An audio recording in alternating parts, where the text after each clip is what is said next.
Hey friend, welcome to the Playful Art and Heart podcast. I'm Janice, artist, founder of Hamleta Studios, and your friendly reminder that life is better when we make room to play. Around here, we talk about escaping overwhelm, putting ourselves first, and bringing more play, creativity, and heart into everyday life. It's part reflection, part pep talk, and a soft invitation to slow down, breathe, and play again.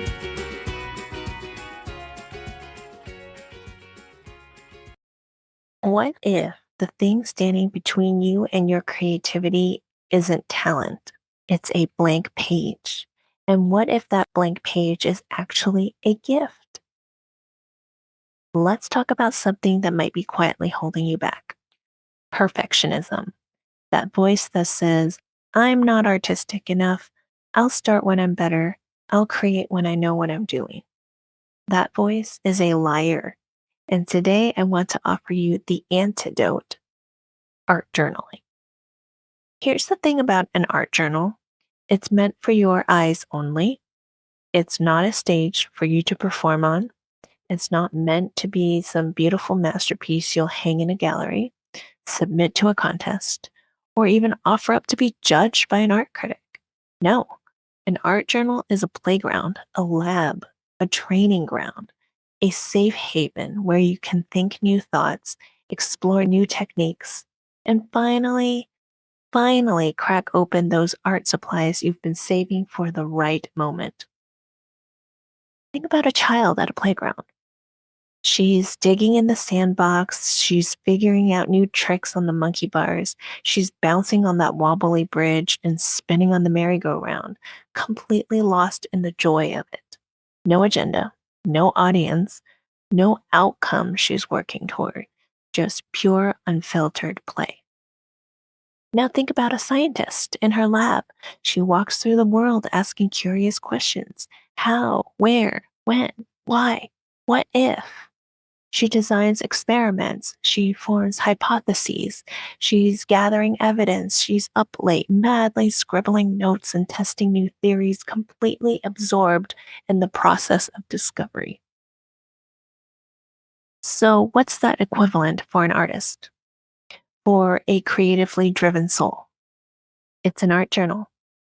It is simply a notebook that's disguised as a permission slip. Permission to play, permission to experiment, permission to be wonderfully, gloriously imperfect. You test your supplies. You try color combinations that might fail. You leave the rules at the door. You follow the little voice that says, what would happen if I just tried this? What about this? Or that?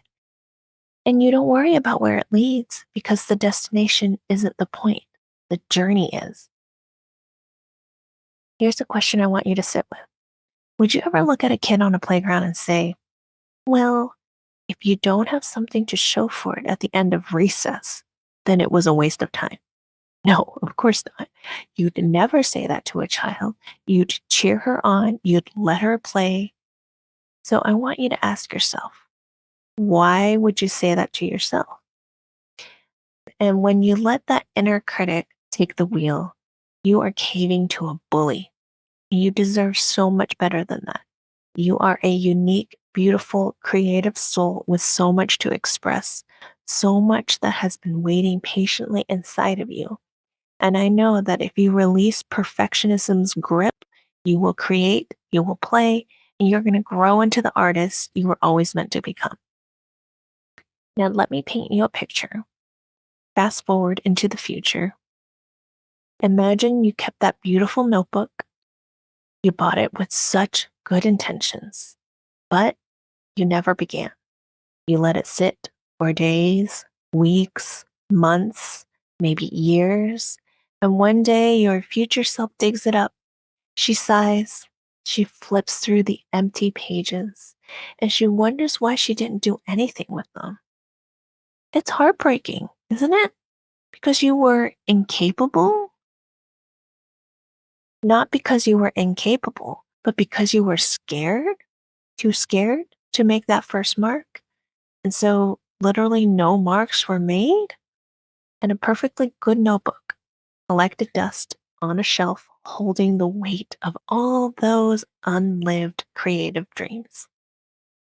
That's not what you wanted when you bought it.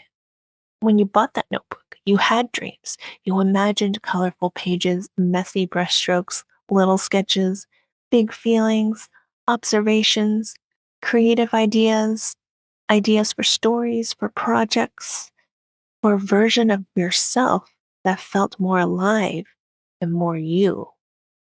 That creative well inside you is not empty. I promise you that. It is so full and it is just simply waiting for you to turn the tap on. The empty notebook does not represent your creative well, but you can let the journal represent it instead. Show up for yourself, open the page, start drawing, start writing, start collaging, whatever calls to you. Just do something, because doing nothing means you're standing at the starting line and choosing not to cross it. You don't have to have it all figured out. You don't have to see the whole path. You just have to take one step and then another. That's it. If this resonated with you, if some part of you is nodding along thinking, yes, I want this, but I don't want to do it alone, then I want to invite you to come join us inside the Art and Heart Club. The Art and Heart Club is a creative community built for people exactly like you. People who want to reconnect with their creativity, explore art journaling, and do it in a space that feels safe, supportive, and full of joy. No judgment, no pressure, no perfection required. Just a circle of people who show up for themselves and for each other. You can find all the details in the show notes. Come join us. I would love to see you there. Thank you so much for listening today. Remember, you don't have to be an artist to begin. You just have to begin. And I'll see you in the next episode.